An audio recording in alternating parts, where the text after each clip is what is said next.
Showtime. It's about that time. Let's go. You're right where you need to be. This is GCOM Radio. Hardest radio station on the planet. Yeah. Powered by Lyfeblood.com. We certified. And hosted by Nova Phoenix. Give them that flavor.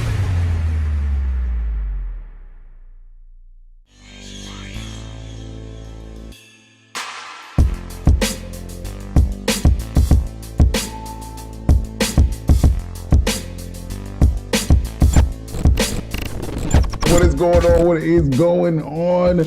What is going on? I am back on this mic, man. It feels good just to get on the mic. Oh, here it sounds beautiful. It sounds like tweeting birds on a summer day with the trees swaying and the sun shining. Oh, it sounds great up in here getting on this mic. How has everybody been this past, what? Say it. I think it's been like 2 months since I've been on this mic. 2 whole months. And man, I was feeling, let me tell you something, being away from the mic just makes me realize how much I love getting on this mic and talking to everybody around the world and in these United States of America. Man, yeah, I've been hanging around a little bit. Oh man, I seem like I'm coming in real hot. I've been doing all right.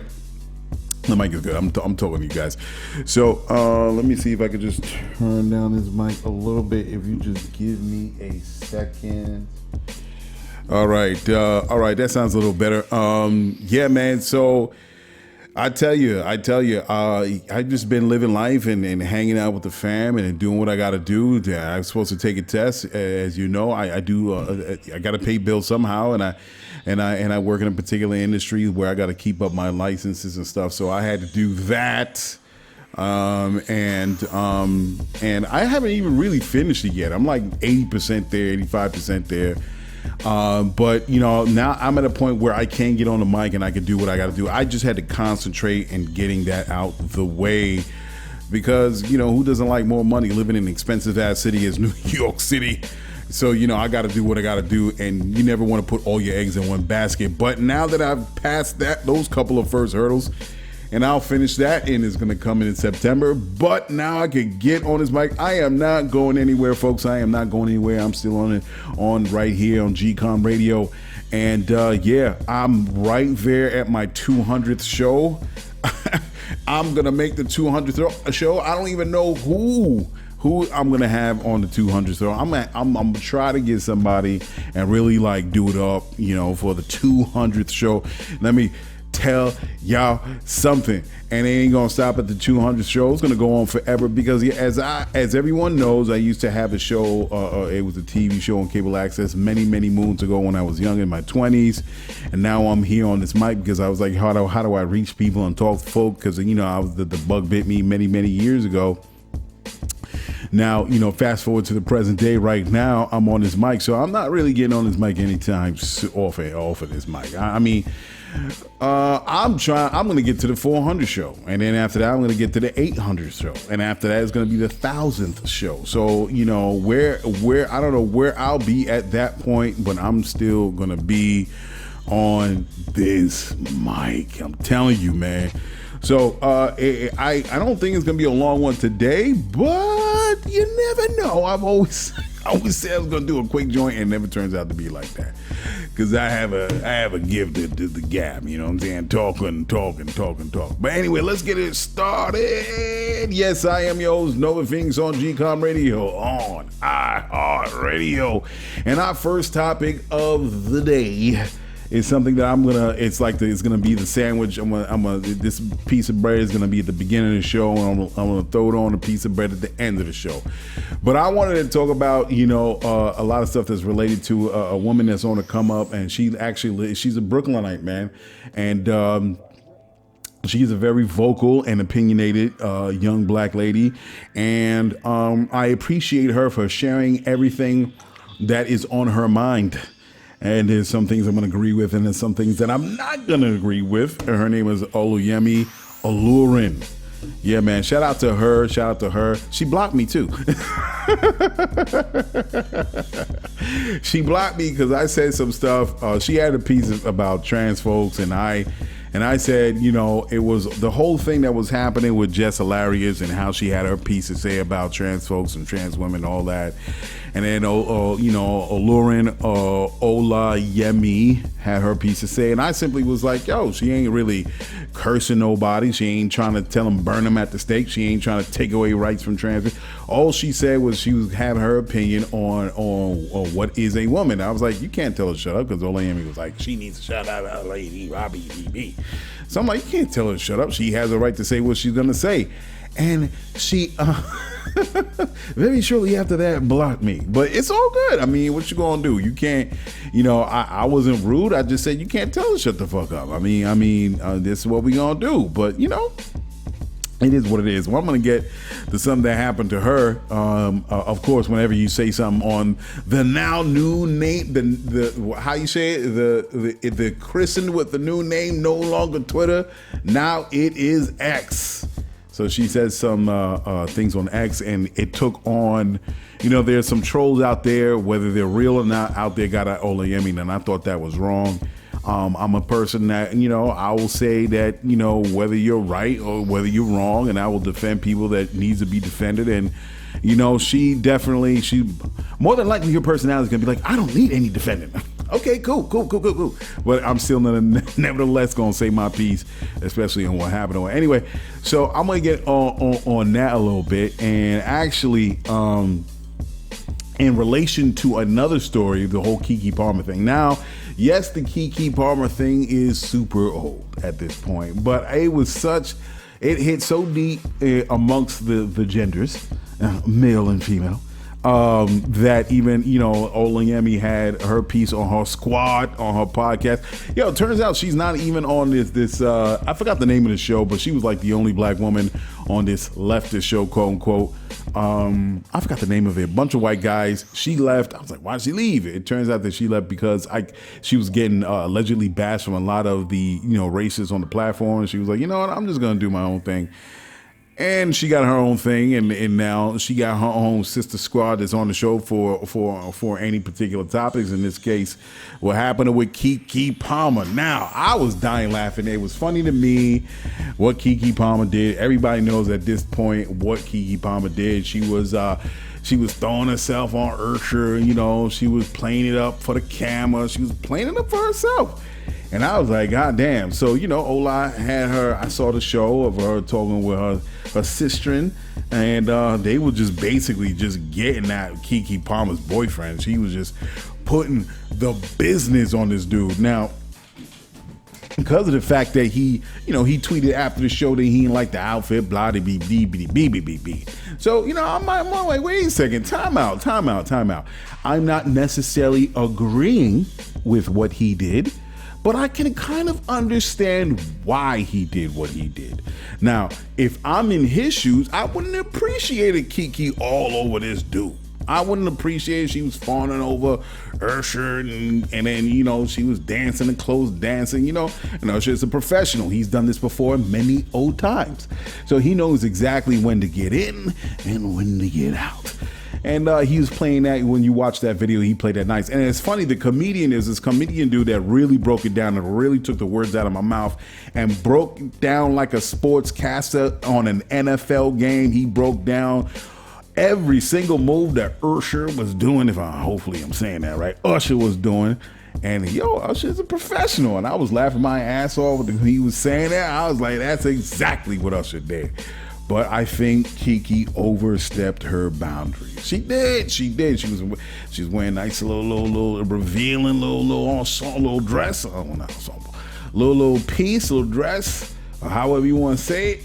And then she was falling all over, Ursher, and yeah, man, it didn't look good. So the boyfriend got tight, and who knows what conversation happened right after that moment, up to the point where he said that tweet. Who knows what the conversation was like. But he felt that he had to tweet that out and throw it out there. And, I understand where he's coming from, because think about it.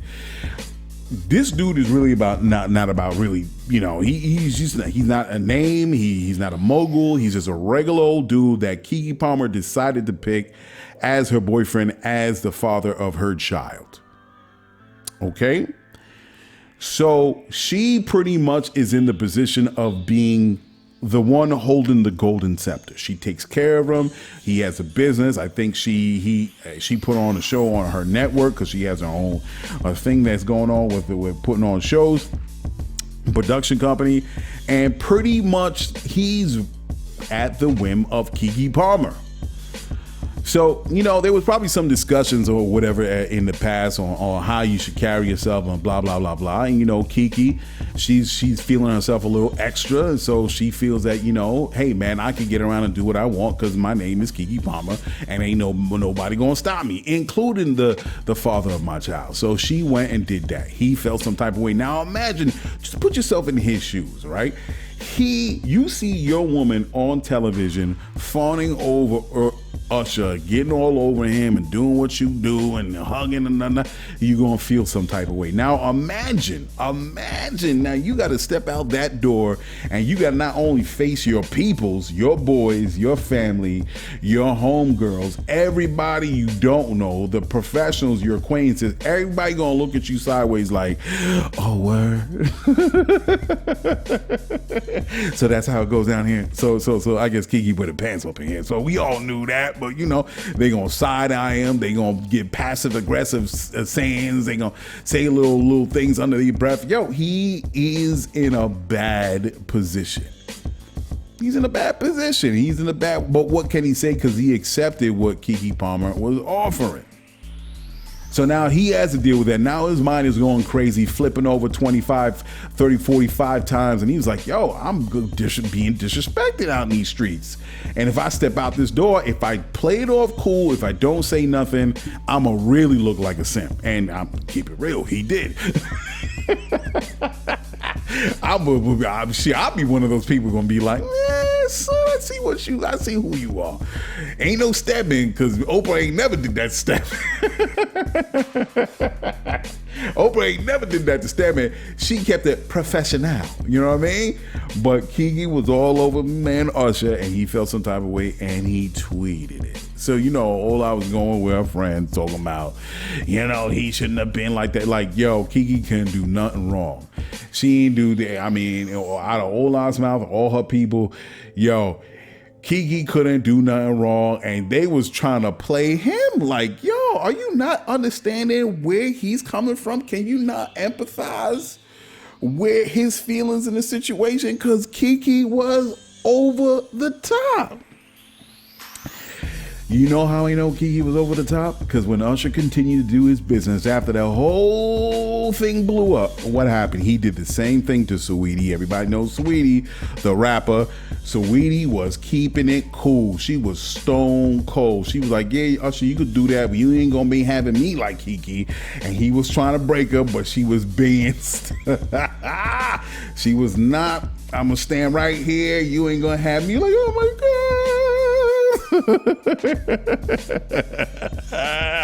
And then the next situation was with Winnie Harlow. Winnie Harlow, the black model, has vitiligo, So, Usher coming down the little aisle way, and, he was singing, doing his thing, saw Winnie Harlow.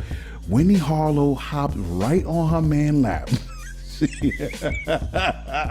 She's like, nope, you ain't gonna have me out in these streets looking crazy, trying to mess up my situation with my boo. Yo, so I know Keke saw that. She saw that and she was like, I can't really show my face and be like I tripped out, because there's a lot of ego involved. But I know it was flipping over in the head once she saw those videos. He was like, maybe I did go too far. Who knows? But then she does some crazy video in response to what her boyfriend did, and then it was, I have no idea if it's still together. I think they're trying to work it out. Of course, the media is gonna make it seem like it's like they broke up. I don't really think they're apart. It's just, I think Keke has to figure out. I think this is her first real relationship. She has to figure out boundaries, and she's been doing Keke for all this time into the age that she's at now, so she could be a little rusty. Not even rusty, just she don't know. Now, I'm gonna lead on to something else. Now, she was She was on Steve Harvey's show. And she got hooked up plenty old times because Steve Harvey was trying to tell her on the show, you could just YouTube it. He was like, yo, I'm gonna hook you up with this man. I'm like, yo, this guy is a high value man. He's a million. Oh, I don't like billionaires. I don't, Keke trying to get out Steve. Oh, I don't, every time you hook me up, it's always something crazy because they got all these women. And then Steve was taking it some type of way because he was like, wait, hold up. I ain't never going to hook you up with him. I'm trying to put you on a path with the man that's got something so you can make something together. So, Steve is trying to, say his piece on his show. He ain't going to have Keke show him up. But Keke was turning down Uncle Steve. Keke was turning down Uncle Steve. So Keke has been there before.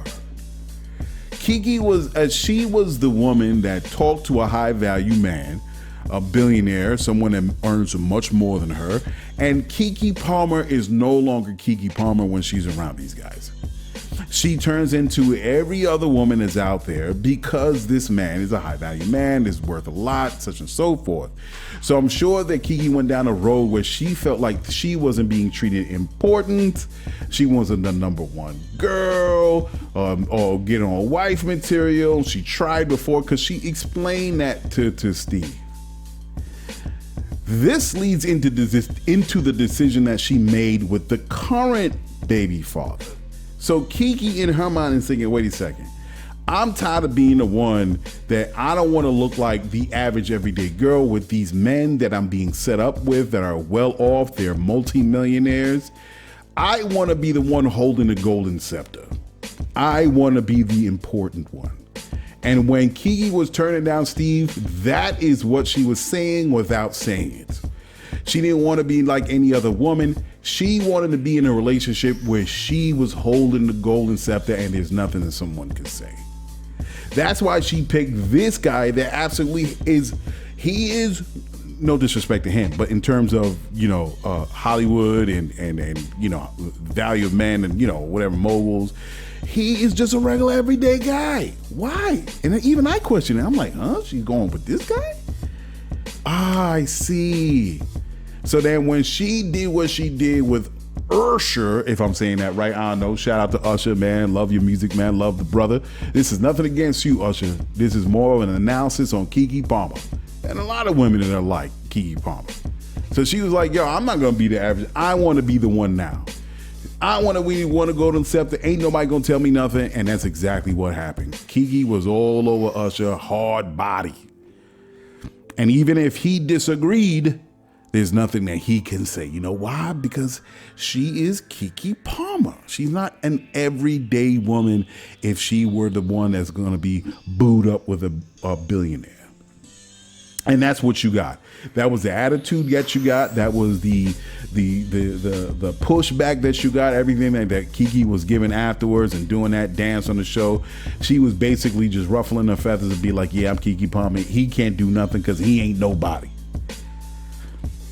Because if it was a man and he was well off, he was a well-known actor, multimillionaire, tech guy, whatever the case may be, he would have been like, yo, what you doing? He would have even said anything. If that dude was well off, he wouldn't have said a word. He would have waited for Keke to get home. They would have had a conversation. And if there was no respect, then he'd be like, oh, word, okay. Okay, I see what this is.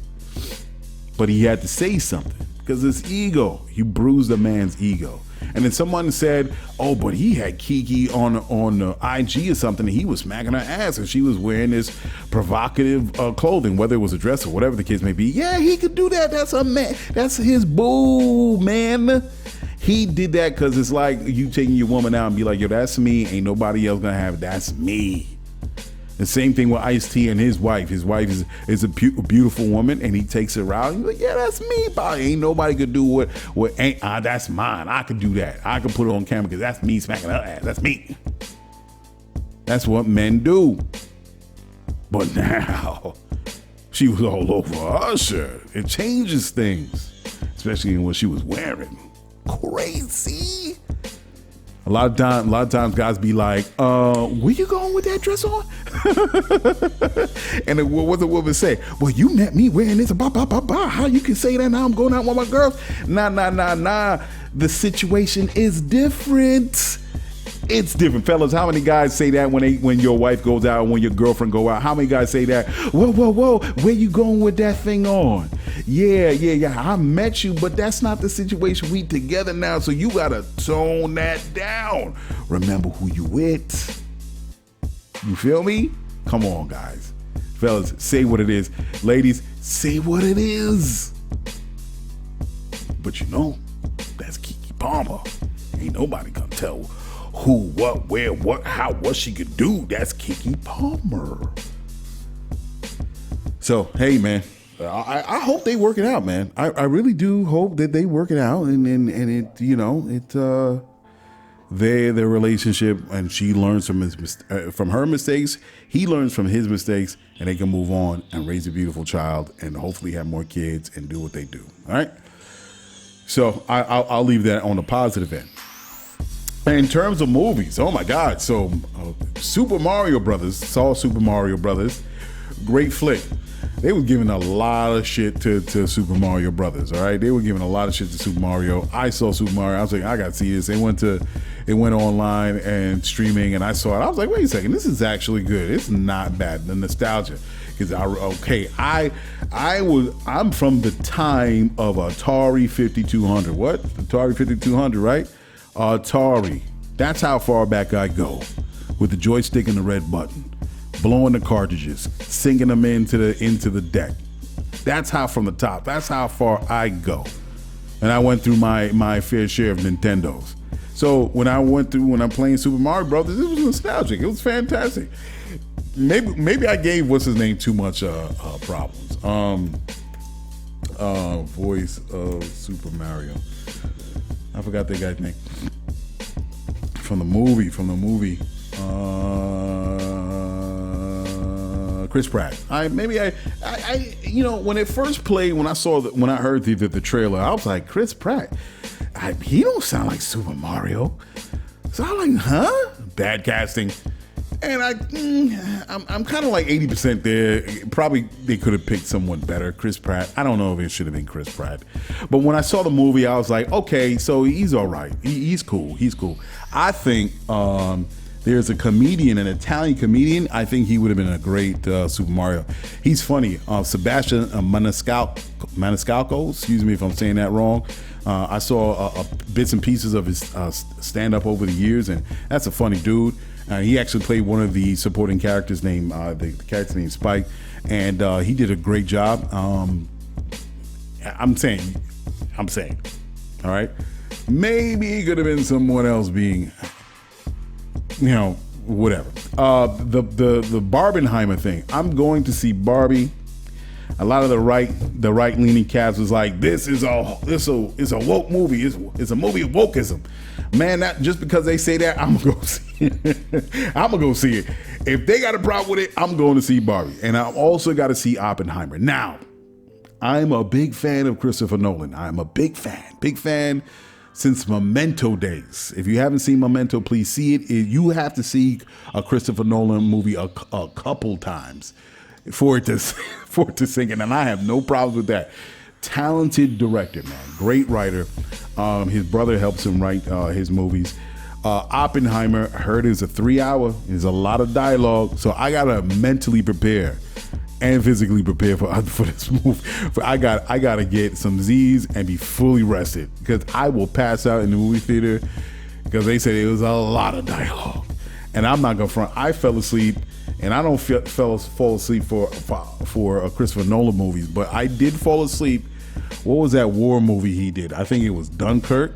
Yo, I still haven't seen Dunkirk from front to beginning, and they were saying Dunkirk had more action than Oppenheimer. I'm like, oh shit. If I fell asleep for Dunkirk, oh man, it's gonna be a snooze fest for Oppenheimer. But I will see Oppenheimer. I really do want to check it out, because it's about the nuclear bomb and the making of it and all the characters that are involved. And I know that this is Hollywood and it's not exactly like reality. Of course, I always encourage people when they do history pieces or pieces on particular historical figures of the past. Always good right after the movie. Find a book on the individual at the time and read up on it, because of course Hollywood is going to do their own creative spin on this person. So and so far I've heard they have done a little spin on Oppenheimer. He was a prick. But in the movies they didn't make it seem like that. I have to see it, but they said in real life he was a real asshole. So we'll see how it goes. I don't understand. I saw the Flash, folks. I saw the Flash. I saw all the reviews. I was looking at the reviews and I was like, I already knew it was trash. Some people was bigging it up. Some people were saying, oh man, it was not that bad.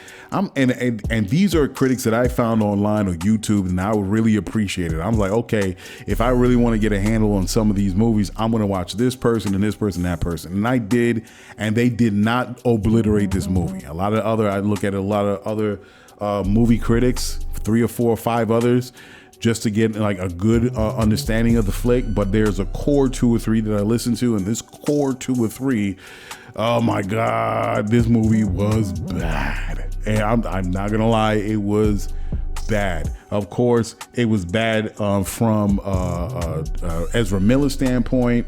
It felt choppy, and certain things didn't make sense to me.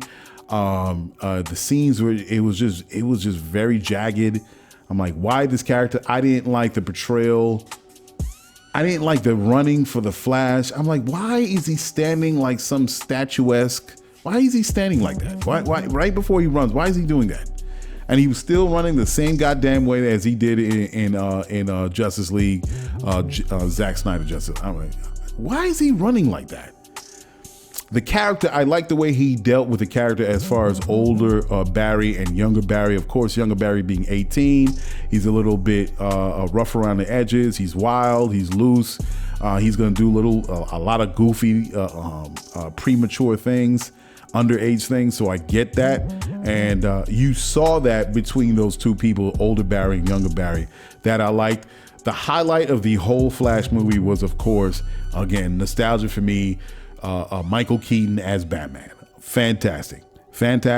You could cut that piece out. It's the same way I saw King Kong versus Godzilla. And I'm saying, look, just cut out all the humans. Just show Godzilla and King Kong, right? Ain't nobody came here for no generic human beings. People here to see a King Kong Godzilla fight.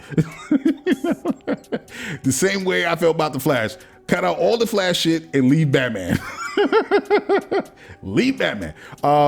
Yeah, so shout out to Michael Keaton. I really liked Supergirl. I thought that was great. One part didn't make sense. Great spoiler. If you care about Flash, this is not what you want to see. Fast forward 5 minutes, but I'm gonna get into a spoiler. When they rescued Supergirl from the prison, all right, from the red glare, of course, they mimicked the red sun to dampen her powers. They got her out, and all of a sudden she starts fighting. Flash picks her up. They get outside into the sun, and all the Russian soldiers are out there, and that's it. She just started fighting. Like, she don't know who from who. She don't know nobody. She was delirious. She was spent, no energy. She don't even know where she was at. I don't even know if she really understood who was picking her up. And all of a sudden, she got outside, and all of a sudden, she knows who exactly to fight. I'm like, what? Why didn't they put dialogue a little bit? Just to say, oh, wow, who are you? Oh, I'm a friend, blah, blah, blah. So then at least we can say she acknowledged the person that picked her up and brought her outside of this prison orb. And now she knows exactly. No, she just picked her up, and I was like, huh? And the CGI, of course, everybody talked about that, was trash, super trash. A lot of people had issues with the cameos. I didn't have a problem with the cameos. I didn't have the problem with the I get it. It was the multiverse, right? So I don't know. People were dumping on the cameos. I didn't have a problem with it. But what I didn't like at the end, of course, the crescendo, the big ending with the cameos. Of course, the CGI was shit. So that movie was terrible. If I had to rate it 1 to 10, I'd give it a 4.5. It was bad, and of course, as you all know, it's one of the worst. DC movies is the lowest. It made the lowest amount of money out of all DC movies. It was trash. So I don't get it. And the thing is with critics, I don't understand to this point. I don't know why everybody's not getting on the same page in terms of the movie theater post-pandemic. It is a wrap. It is a wrap. Is it a wrap? Movies are not making the same money they used to pre-pandemic. All right. It was already declining because of technology and movie streaming and the apps and people jailbreaking their Amazon Fire Stick and all the other ways people are able to rip movies and see them for free. We all knew it was a wrap. The pandemic, COVID-19 only was the catalyst that forced people away from movie theaters. Every movie theater that I have went to, for even the big ones, okay, there was probably like for the big movies, probably like 1 or 2 that I've seen, but for the lesser known ones, nobody is in the theaters. I'm gonna say this again. Nobody is in the theater. Okay? It's like less than half. We got butts in the seats in theaters now. So I don't know what numbers these folks are going on. I don't know why critics keep on saying like, oh, it dropped 50%. Right. It didn't do great the first weekend. And when people talk and when the movie's out there, it's going to do absolutely worse the next weekend. I personally think David Zaslav is against it. He says he doesn't want to he doesn't want to premiere movies on movie streaming anymore. I think that's a bad idea because he's just not going to get that money back. The cat is out the bag, the genie's out the bottle. It should be a dual release, whether people want to go in the theaters or people want to see it at home. All right. I just literally saw on TikTok. I think it was on TikTok. I got a TikTok. Yeah, finally, I got a TikTok profile. There was a commercial on TikTok where it was called, I forgot the name of it. It was a laser projector screen. And think of a low black table, right? A low black narrow table where the screen literally comes out of the table. It's like it's like 120 inch. It comes out the table, and simultaneously as the projector screen is coming out the table vertically, you have another piece that slowly comes out the front center piece of the table, and that's where the actual projector devices are, and it projects it on the screen, and you get 120 inches. Why the hell would I want to go to a movie theater? And they even said with the product, you don't even have to use a screen. You can throw it up on your wall. Why would I want to go to a movie theater?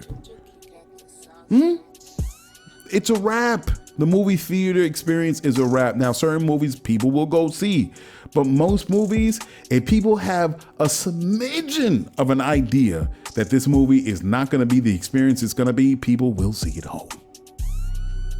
Okay, people will see it home. So I'm sorry. I'm saying it, Grace Randolph. I'm saying it for all of them. Screen Crush. I'm saying it for those are one of the 2 main ones. I'm saying it for all of them. New rock stars. Yo, it is a wrap. Movie theaters are a wrap. I'm saying to all the studios, it's a wrap, it's a wrap, it's a wrap, it's a wrap, it's a wrap. Movie theater experience is a wrap. So, oh yeah, do me a favor, Hollywood, pay your writers and your actors, because I'm finding out what you paying actors and writers. I'm like, what? I found out what what's his name from Stigler or Ziegler or whatever from American Pie. He only got $8,000 for that first movie. Let me see what it was. It was American Pie, right? And Stifler, American Pie, Stifler. Now, granted, you're not going to get paid a whole lot of money when it's a movie that comes out for the first time. But damn, that movie made so much money. It was a hit. And it is an absolute shame. The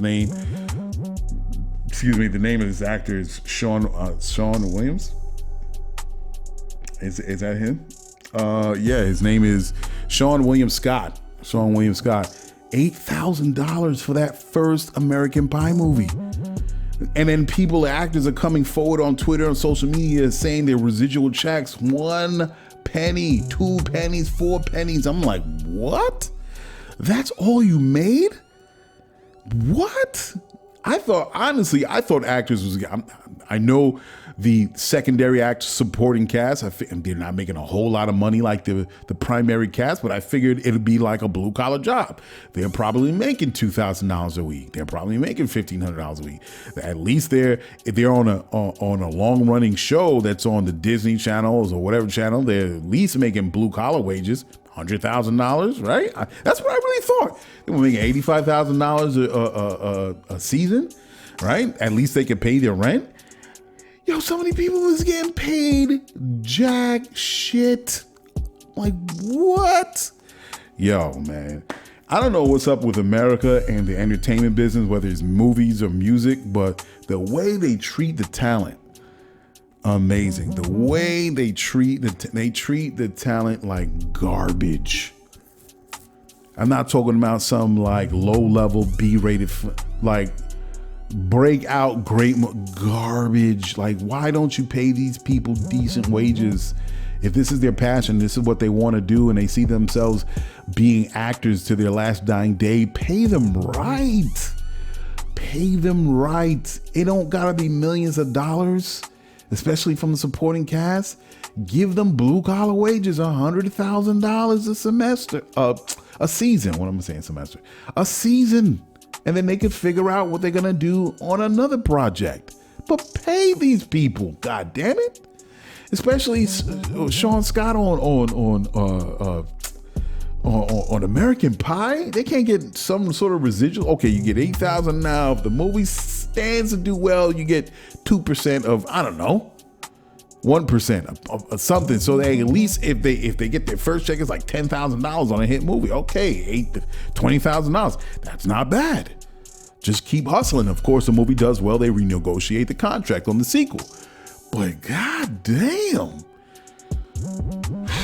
Yo, man, I swear, American media, American entertainment business is absolutely horrendous, bro. Horrendous. Now, everything everybody knows is going on with SEC, all the Web3 players that's in this. Of course, we've been watching close with the Gary Gensler, director, SEC, Securities and Exchange Commission.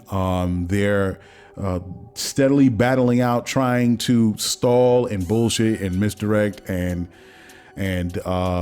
basically try to put the cryptocurrency industry on smash. It's not going anywhere. There are a lot of people that it's in government. There's a lot of people in the private sector that's saying, why isn't there a clear guidance in as far as regulation and how people can maneuver within the cryptocurrency market? Of course, there have been some wins. We've had some wins in terms of Blackrock. Hey, listen, I've had some issues with Blackrock, and I'll say this. I definitely had issues with Blackrock. I'm a person that believes in a free market. I believe in competition and as they say, in capitalism. So when you have a big company like Blackrock that buys up all the companies, and all of a sudden you really don't have diversity in the market, you're buying from one company, I have a problem with that, because then, what are we doing here? It's all illusions. So everybody knows what's going on as far as people in the Web3 world of what's going on with the SEC and Gary Gensler. The SEC is the Securities and Exchange Commission, which Gary Gensler is the director, for quite some time because of the implosion of FTX and the whole thing with Terra Luna, with Do Kwon, that the SEC has put in the kibosh on people actually trading in cryptocurrencies and tokens and so forth, because it's something that's illegal. There's a lot of people that lost their money, substances, blah, blah, blah, blah, and that's why Gary Gensler is pretty much laying down the anvil as far as what people can do in the United States. And it's a problem because it's a whole thing of trying to determine what cryptocurrency is, whether it's a security or a commodity. Of course, a security is any asset that you could buy, sell, or trade easily. Of course, if you could go into the store, money, of course, is a security because you could go in any store and buy items and products and such and so forth. A commodity is an asset that holds its value. Like, say, for instance, any minerals like silver or platinum or gold, that's a commodity. commodity. So because the whole thing is that the SEC and Gary Gensler is saying that cryptocurrency is a security, and based on the rules and regulations within the SEC, you cannot operate if it is defined as a security. People, of course, are up in arms in the crypto world. They're saying, no, it's not a security. And we're basically trying to figure out people that are against Gary Gensler they're pretty much trying to figure out whether it's any of the crypto exchanges, and of course the famous one is Coinbase, trying to figure out how do they operate so they can keep the doors open, because as far as a total addressable market, cryptocurrency is at this point in the trillions. And if of course with the whole thing, we're going through a crypto winter right now, so the TAM can be below a trillion, but nevertheless, it's at $1 trillion, and it's only going to grow even more. And because, as I said before, the failure of FTX and Terra Luna, and a lot of people lost money, that's why you have Gary Gensler trying to step in, trying to take the moral high ground to say, well, we have to figure this out. But the problem that people have with Gary Gensler is there is no instruction, there is no regulation, there is no clear guidelines how people can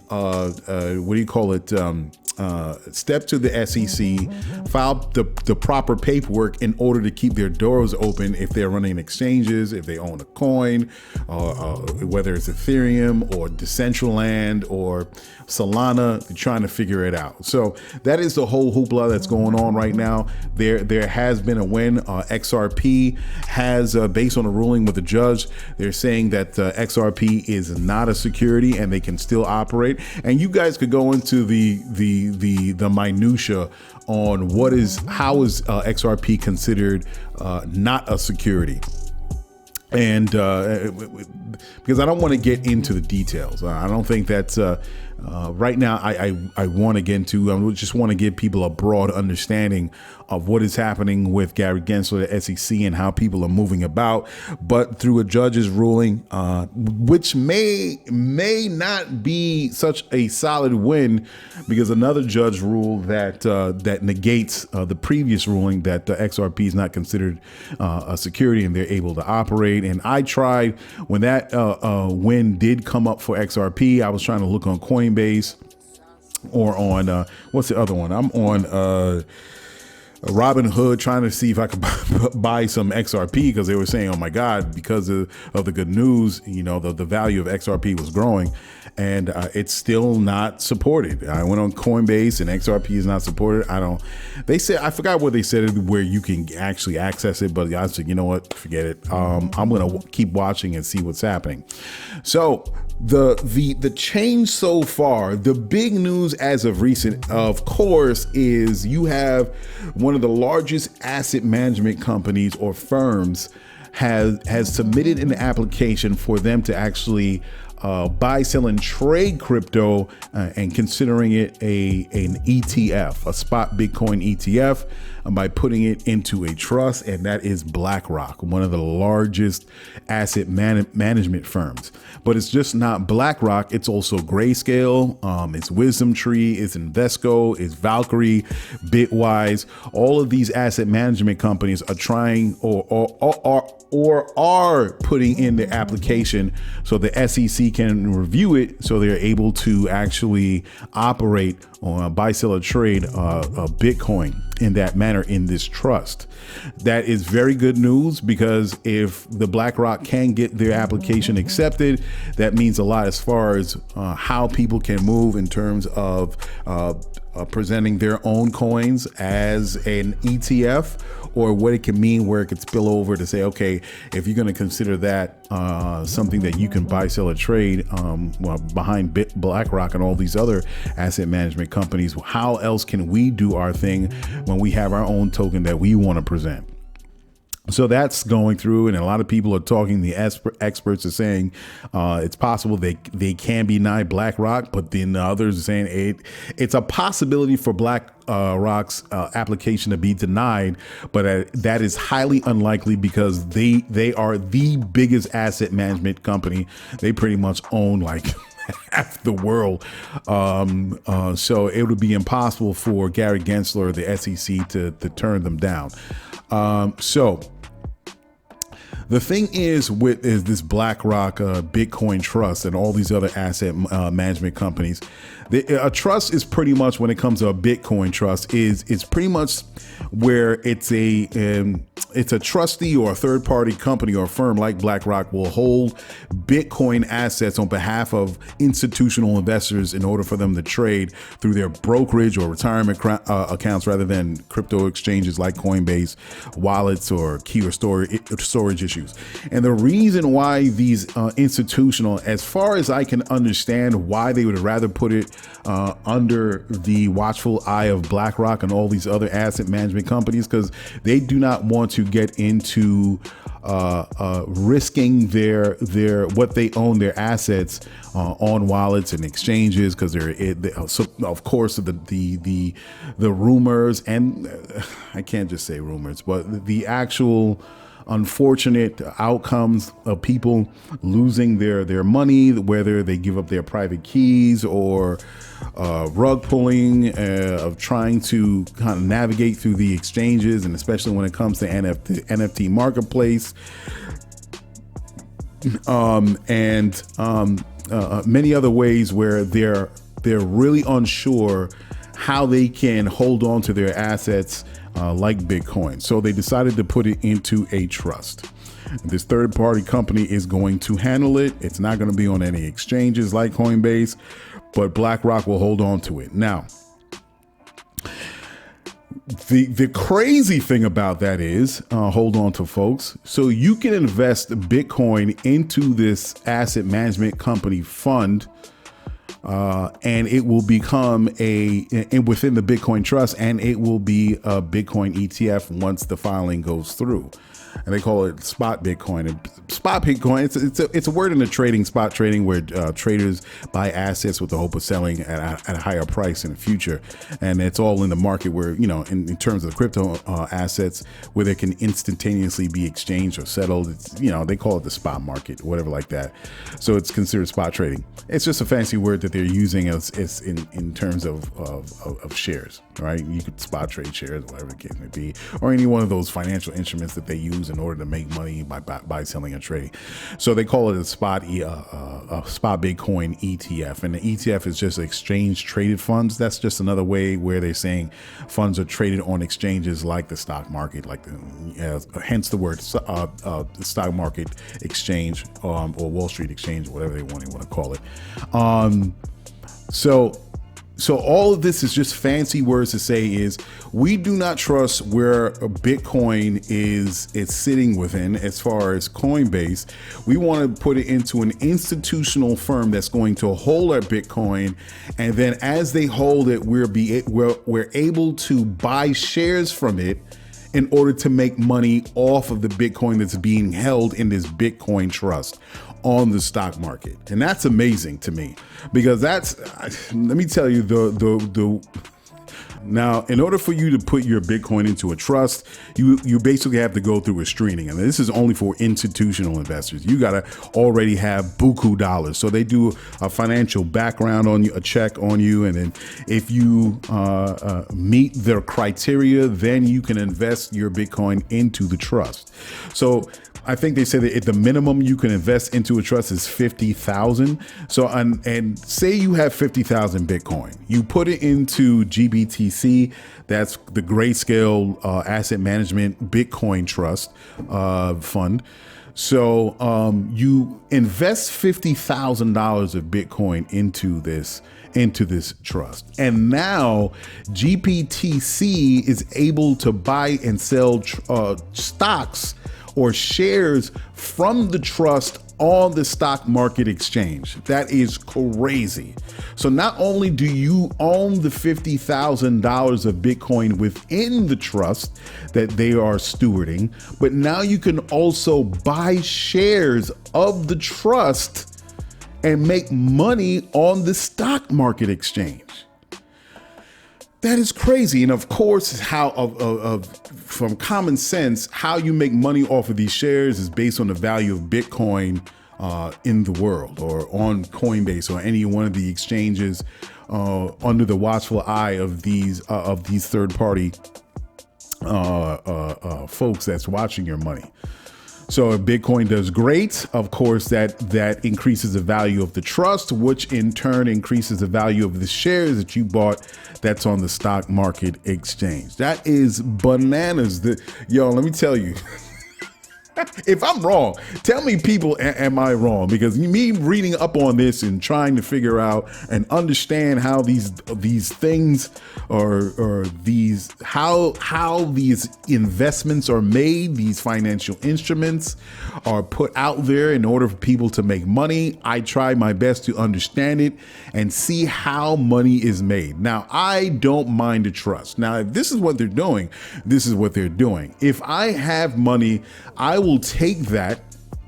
I will take $50,000. I will put Bitcoin in that trust, and on top of that, buy shares so I can see how my money is doing within the stock market. I would do that.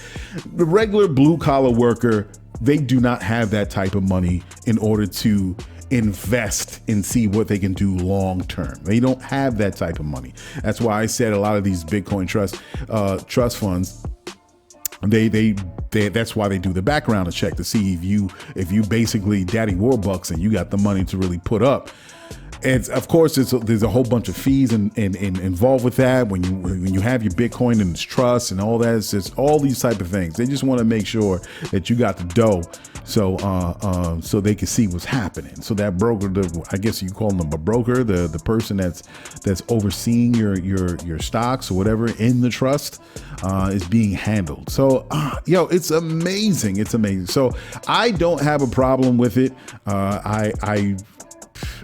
If there's money to be made, it's gonna happen. I do not doubt that BlackRock's application will be passed in order for them to operate this trust and all these other asset management companies in order to operate their trusts. There's a lot of money in Bitcoin and cryptocurrency, and hopefully down the line, aside from these applications, whether they get approved or not, well, more so based on them getting approved, that could be a positive look as far as how we are going to handle all these other tokens and stable coins and within the cryptocurrency market. So I'm pro Bitcoin, trust me. I'm pro cryptocurrency because that's what I'm trying to do as a founder within this business of finance or crypto finance, to see how we could utilize that within my own business model. So I think it's super dope. I keep my eyes on the news online to see how this is turning out. And even though there may be some uncertainties how this is being handled currently as we watch every day, and how Gary Gensler is being grilled and how judges are presiding over these cases, I still think that in the long run, this is going to work out for cryptocurrency. We have a lot of other countries around the world that has adopted Bitcoin.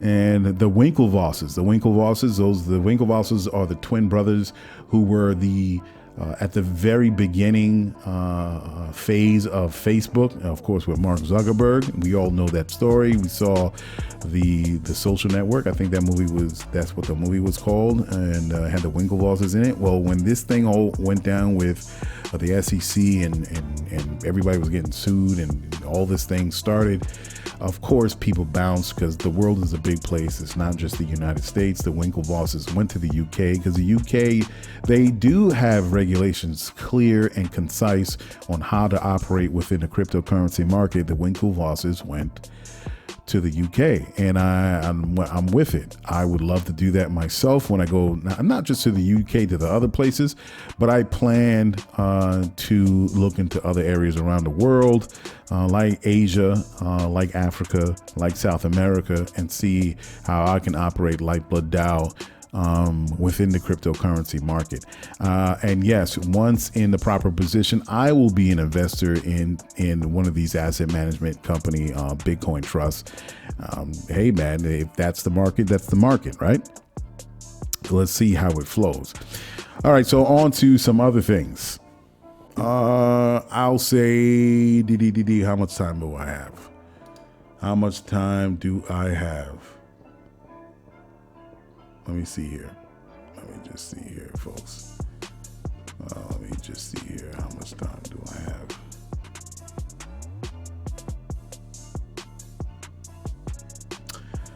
Oh, wow. Time is going. All right. So I got 10 more minutes and I'll get out of here, folks. Florida. What's going on with Florida, man? Florida is a dumpster fire. I tell you that. Florida is a dumpster fire. It used to be a place where a lot of people will want to go to retire. You know, they're always getting 24/7 sun, more sun than not.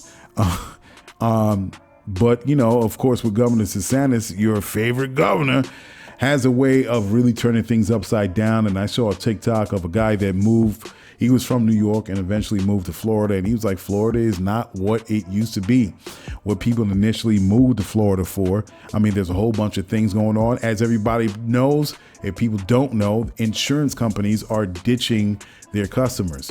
They no longer want to insure Floridians because of the issue with stronger storms that's blowing through the state. It's too much of a loss, and they're dropping customers, people that own their homes down there. It's a big problem. Housing is getting way more expensive, and for reasons why, there's many different reasons why housing is going up, and it's just not in Florida. It's going up in New York, and they're saying it's not slowing down. And eventually it will pop, because as I say in New York, who is moving into these luxury rentals? Blue collar people can't. Let me tell you something about New York. New York is the epicenter, the financial capital of the world, right? It is the epicenter of all things business.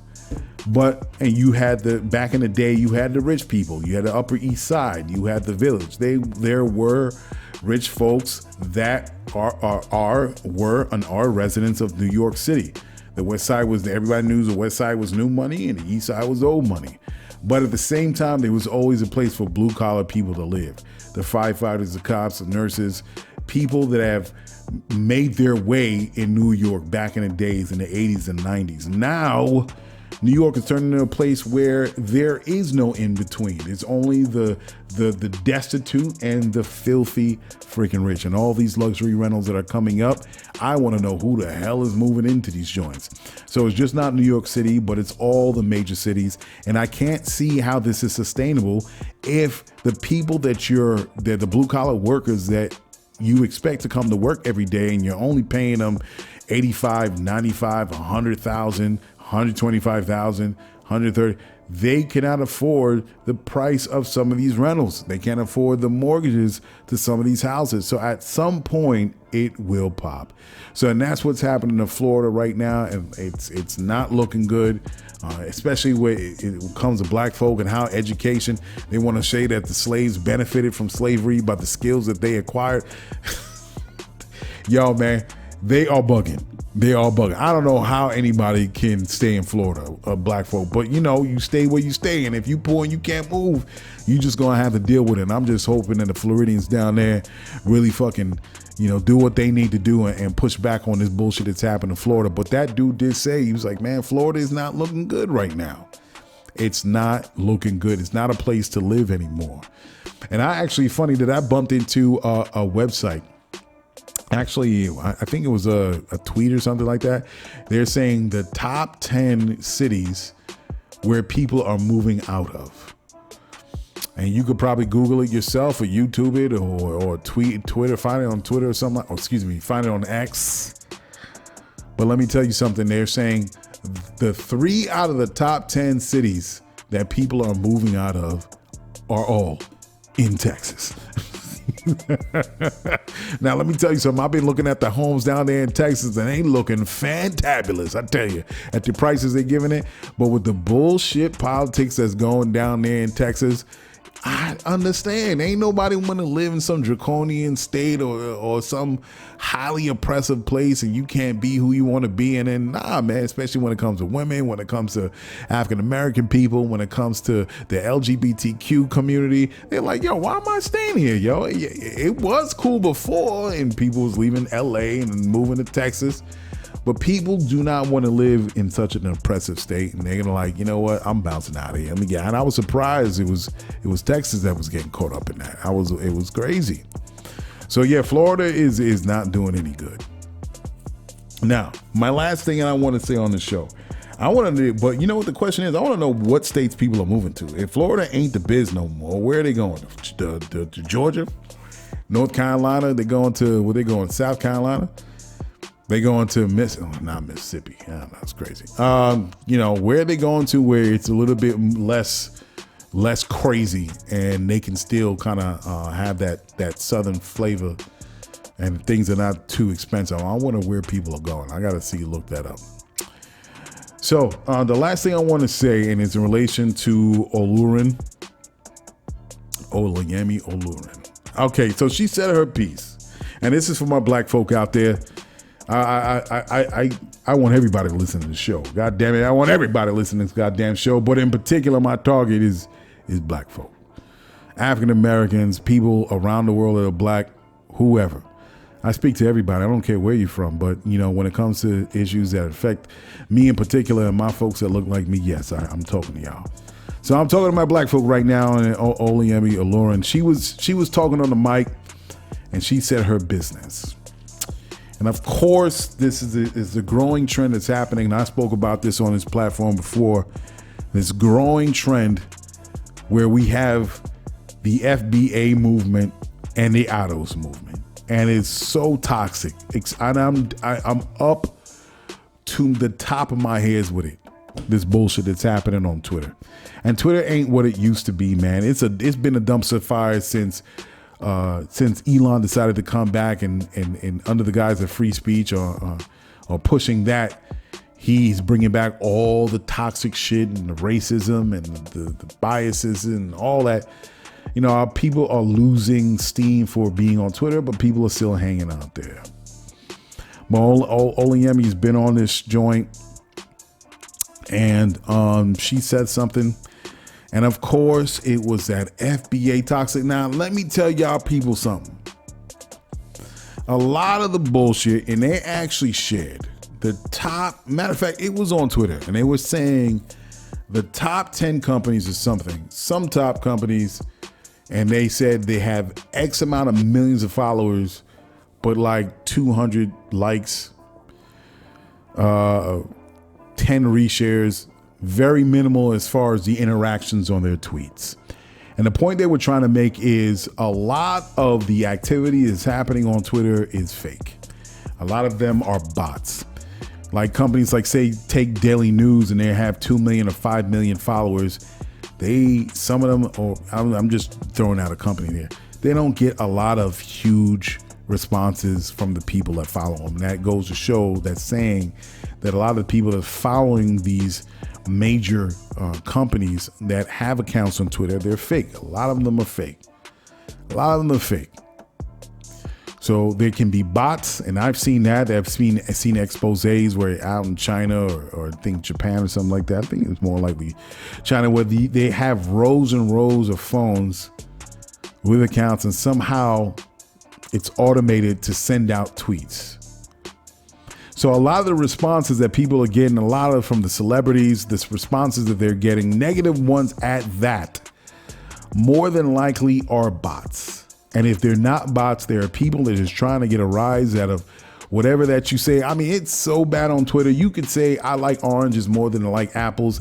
Next thing you know, you're going to have a flurry of people that in Twitter are going to say, well, I don't know why they don't like apples. What's up with oranges? I'm an apple person. Why they like oranges more than apples? I don't understand. This person stole money. That person is not really real. Don't follow them. They're fake. I mean, they come out of every direction and trying to invalidate the person's opinion that they have tweeted on Twitter, and that is Olayemi. You have a lot of quote unquote people that's back in the FBA and IDO saying, well, who are you? Where do you come from? You must be a tether. I am tired of that conversation. I'm tired of that interaction. It is so toxic. And we miss the point of what we're trying to do. What we're trying to do is get some freedom. That's all. That's the objective that African Americans have been dealing with since the transatlantic slave trade, or whether you're from the Caribbean or whether you're continental African, is trying to break the chains of colonialism, of neocolonialism. And when someone says an opinion and somehow this is generated, and I have to lay blame to Tariq Nasheed starting this, and to me, he's a grifter from the start. And Tariq Nasheed starting this whole thing, and it started with Tariq Nasheed dealing with idols, because he was like, oh snap, I like what's going on here. For whatever reason, that attracted him. And then something happened where it soured him. Tariq Nasheed got soured by the two founders of idols, and he said, you know, I'm going to start my own thing. And he called the FBA, and he went on this whole tirade, this whole toxic campaign for several months, trying to, the word, delineate. Separate the people, African Americans, from the rest of the black people around the world. Well, we don't do that.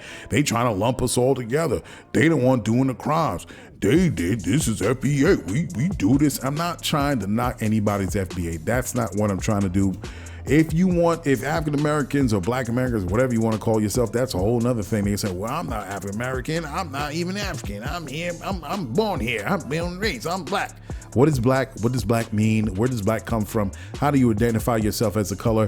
What does that mean? And it's a whole lot of people talking a whole bunch of nothing on Twitter. But then this started this thing where if you want to call yourself, they're Moors, and they're people that are the Hebrew Israelites, and you have the Muslims. If you want to identify yourself as FBA, as a person that has a direct line from the transatlantic slave trade to the people that are born here, fine. I don't have a problem with that. You want to call yourself, there's all these other identities that are out there that black people are trying to attach themselves to. Okay, fine. But at the end of the day is, how does it get us free? That's my main thing. But my problem with the FBA is you have people that are on here. You have people that are on here that have swallowed it hook, line, and sinker, the most negative parts of this identity thing, and have starting to throw darts at every individual that have opinions that differ from their own. Now, do people that are non-African American, and I'll say this because that's what I call black folk that have been born here, whether I say black American or African American, it's the same thing. So understand where I'm coming from. Yeah, there are some black immigrants that come here that don't understand, not just black immigrants, but POC immigrants that come here trying to make $1 out of 15 cents, trying to do something, and they don't understand. See, white supremacy is just not here in these United States, but white supremacy is global and it's in every country. We understand this. We have broken it down to the very last consonant and vowel. Yes, there's white supremacy. Yes, there's systemic racism in the Caribbean, and of course, where it started in Western Europe, and of course, what happened in colonialism in Africa, and it's one large clusterfuck of a circle, how white supremacy have erased and destroyed the minds of many people of African descent, many black folks from around the world. We understand this, but the problem that I have is FBA takes that in the whole other direction and weaponizes the word in order to try to invalidate those that do not share their same thoughts.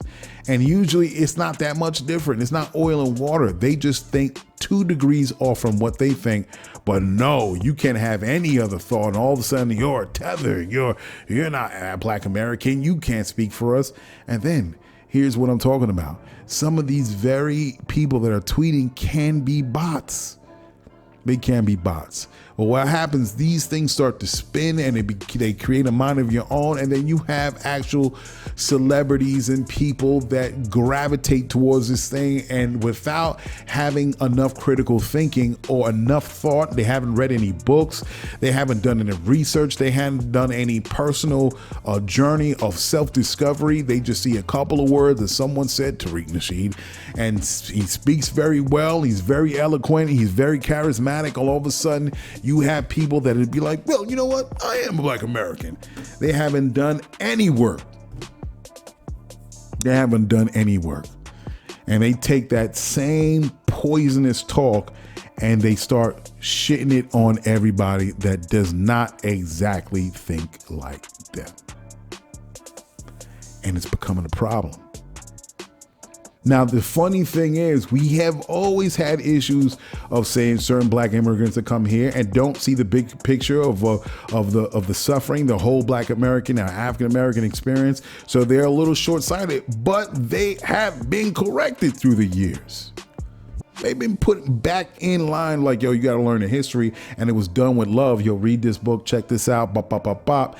And there are a lot of black people in the Caribbean that understand it from the jump. They come here and they understand it right away. And there's some that don't understand, but still with love, it's like, yo, listen, check this book out, bop, bop, bop. But that is not today. That's not what's happening.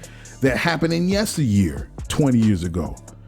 Now it has turned into a cesspool of straight ignorant shit. It is bad. And then when you throw it out there, you feed the enemy, you give them tools to further dismantle you. And what I get upset with Tariq Nasheed, I'm like, this is a smart dude. He's not an idiot. Tariq Nasheed is not a fool, so he understands COINTELPRO, and it falls along the line. This whole FBA autos, Black American, other people, it feeds right into the COINTELPRO program.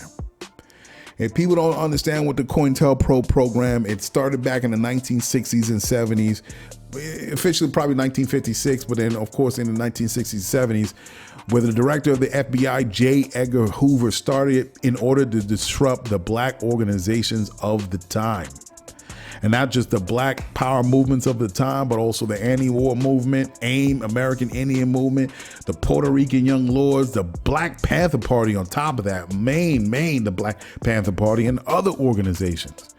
That has led into the unfortunate demise of the greatest African American historical figures of our time. That's Malcolm X and Martin Luther King, to their death. They used tactics of wiretapping. They did harassment, infiltration, blackmail, and all other means in order to discredit, misdirect, expose, set people against each other, and straight up murder, like Fred Hampton. He was a leader of the Black Panther chapter in Chicago, Illinois. Several local police ran up and where Fred Hampton was sleeping with a lot of the members of the Black Panther Party in his home and killed Fred Hampton and Mark Clark. There was a movie on it.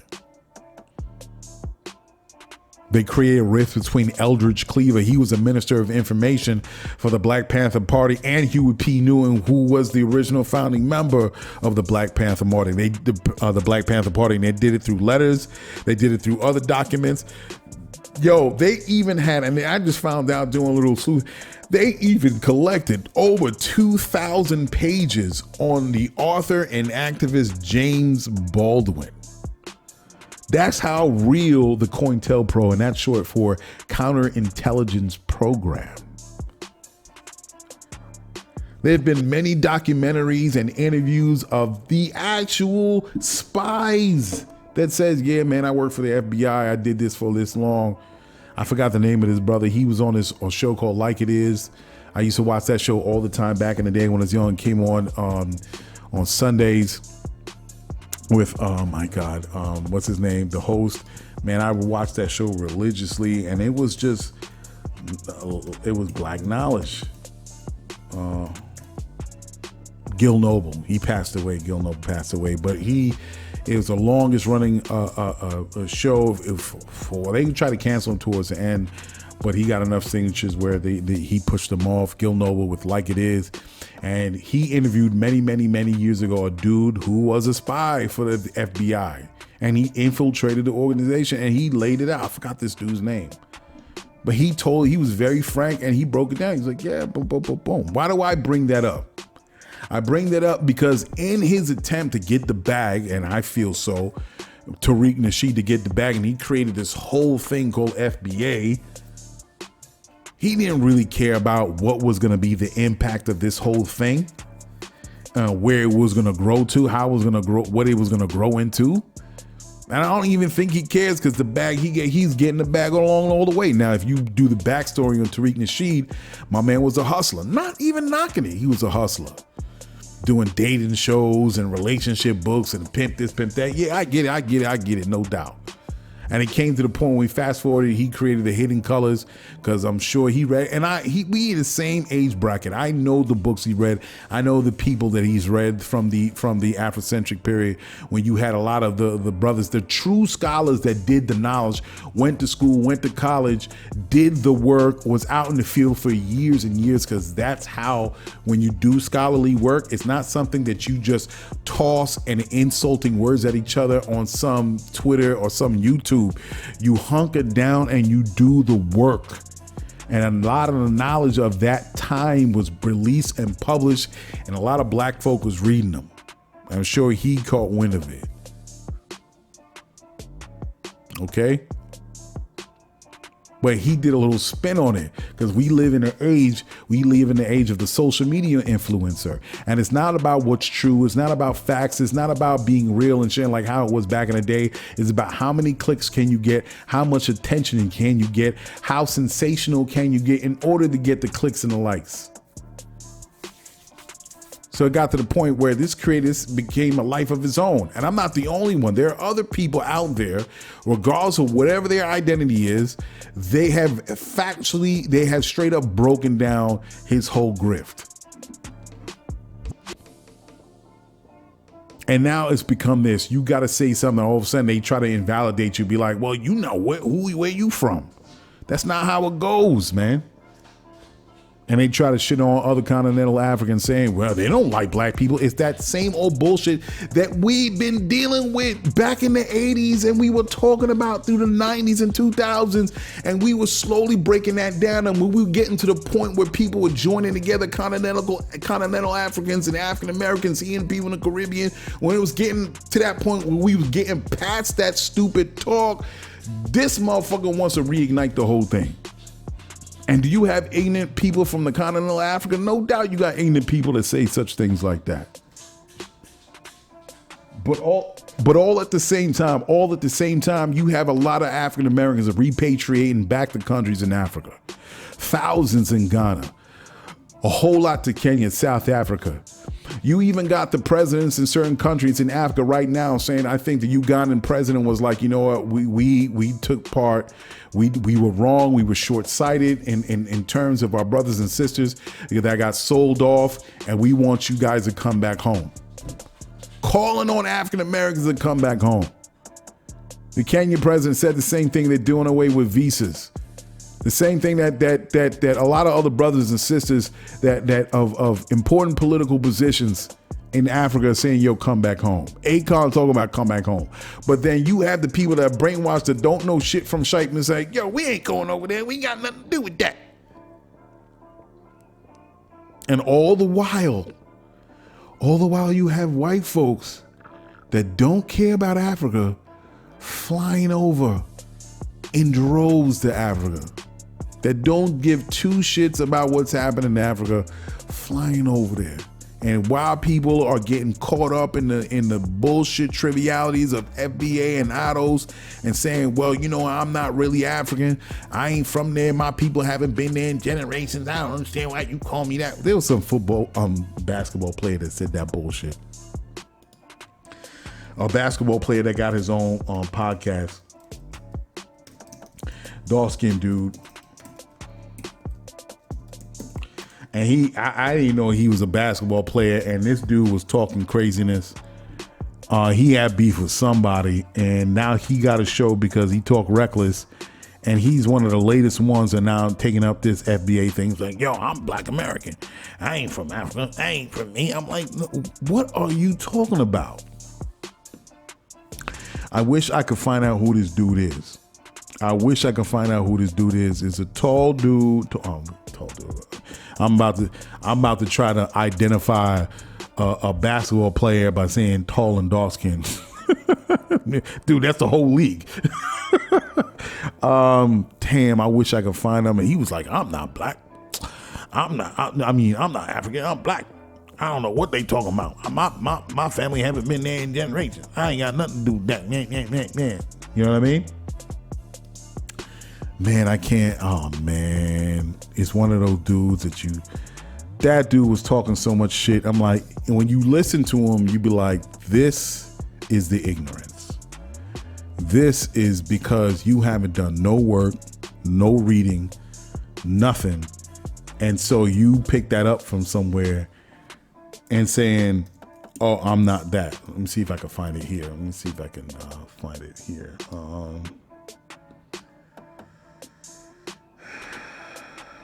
Let's see if I can find it here. I'm not going to go on for two. I'm going to see if I can find it in... I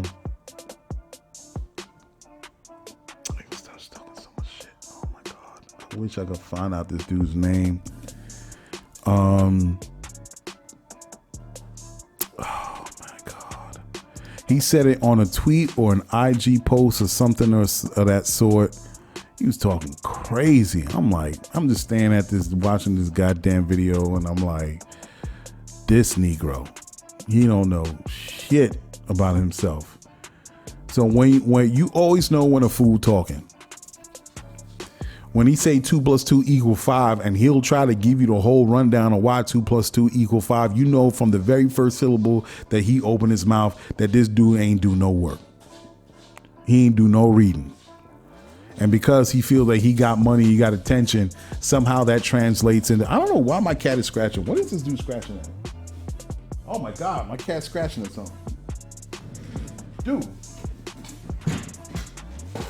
Oh my God. All I hear is scratching. I'm like, what is this? He wants to scratch now at all times. This dude be laying up, chilling, and now all of a sudden he just want to be scratching. He just want to be active and scratching at something. Scratch. Oh man. Anyway, so I can't find this dude. I have no idea who this dude's name is. I'll share it on the next show next week. But yeah, that dude is just, I'm like, man, it's sad, man. It's really sad. It's really sad. And they do their job. And that's, to me, that's COINTELPRO. My thing is, you don't have to be some secret clandestine operation individual, cloak and dagger and infiltrate. Nah. You don't have to do that anymore because everything's out in the open. So how do you keep people from achieving a certain objective? You just say it out loud and try to get as much people on your side. You could be a social media. It's so easy to be someone as part of the COINTELPRO program in 2023. You don't have to hide anymore. You could do it out in the open. And you could get a check and be a social media influencer. And you could say the most whacked out crazy thing and to pull people away or try to denigrate someone or invalidate someone. And then you could throw people on a whole other path. It's so easy now. You could be a spy out in the open. You could be agent out in the open. You don't know. And I say that because when you find out like people from James Baldwin was being followed and 2,000 pages was put together on the James Baldwin. That dude wasn't Malcolm X. When you find out about the people don't know about the hip hop cop, and they were putting together dossiers. I did a documentary a long time ago on that. And they were collecting information on artists. Like, why do you? They never talked about any of that black stuff, that black empowerment thing. They were just artists, but nonetheless, they collected information on it. And to me, it's wholly irresponsible for a dude like Tariq Nasheed to continuously churn that same poisonous thing with FBA and don't have any context. Don't do it from a place of love. Don't do it from a place of understanding and impartiality. Just tossing darts every day. He still does it. And I said it to him on this show. I'm like, we still talking about you still on that same hype? You still doing that same trick bag? Yo, at some point you got to switch up. And then what really got me upset was the museum. This motherfucker was talking all this while about that museum. And I'm not knocking and trying to knock down. I supported him. Because as much as people wanted to knock him, I still supported him and I put money in that. I was like, let's see what he does. And then he comes out with this goddamn thing. And when you see video of this goddamn museum that he put out, that he fought so long, and it turns out to be some local bar, bodega, generic House of the Episcopal, New Jesuit, Holy Dawn Church that you see in every hood. I'm like, son, for real? That's what you did? Oh, fuck. But you keep trying because you hope at some point someone's going to turn that corner and do something right when it's finally in their hands. But this motherfucker came out with, I'm like, really, bruh? Really? He wants to talk about, and it's all mixed up because I don't listen to it anymore. Because I listen to everybody. I want to listen to see what they have to say, what direction they're going in. I want to see whether that's the only way you'll understand from what direction they're coming from, where they're going. And then as much as he has problems with people that with all the other folks and the FBA and all that and coming from his land, he wants to prop up Dr. John Henrik Clark, one of the key people of the time that came out with a lot of books centering on African history, excuse me. I'm like, no, John Henrik Clark, he's the farthest thing from this whole thing that Tariq Nasheed had. But people don't do no analysis. People don't understand that. So when he says that, and I'm like, it's everything that he's saying, and then he wants to praise Dr. John Henrik Clark. If Dr. John Henrik Clark was alive today, he'd be like, yo, I don't want this dude co-signing me. That's not what I'm about. Two different, where Tariq is coming from with this angle ain't got shit or shite to do with all the worth of Dr. John Henrik Clark. And that's how I know who Tariq Nasheed is. Some people want to call him an agent.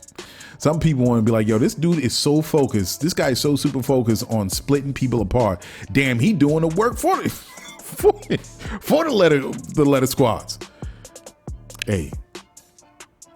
Anyway, that's my personal take on that whole situation with this FBA Autos thing. I'm not with it at all. It's crazy. You know, I don't affiliate myself with anything. If you want to call me anything, call me a capitalist. But I'm not with any of that talk. I stray away from it because once you start to call yourself something, then you'll have someone that's going to put you in a box and label you as that, and then attach every other negative thing to it. See, he's right. He leans right. He does this and that. He leans left. Now, I don't associate myself with anything. The only thing I associate myself is capitalism, because whether I like it or not, I'm a capitalist. I gotta go to work, I gotta make money, I gotta buy gum, and I gotta buy food. That's all under capitalism. Whether you like it or not, we buy sneakers that people in the third world make. That's capitalism. Okay? So anyway, I'm going to get out of here. Thank you guys. Thank you for listening to me and going off and talking. I will remember this stupid fucking guy's name. And I know he's probably going to listen to it. Who the fuck he called stupid? Whatever, man. I'll take that back. My apologies. I'm not saying, I won't say you're stupid. I will say, sir, you are misguided and you got to do some reading. But he's not going to do any reading because that's not what he does. And I'll come up with this guy's name next week. Anyway, thank you guys for listening to me. I will see you, or I will talk to you guys next week with some new topics and new things, and get down and, you know, enjoy this conversation. All right, I'm out of here. And Olu, unblock me. I'm out. Peace, yo. Check it. You just listened to GCOM Radio, powered by Lyfeblood.com. For the global community. We worldwide, baby. See you in the next go round. From right here to your town. We out.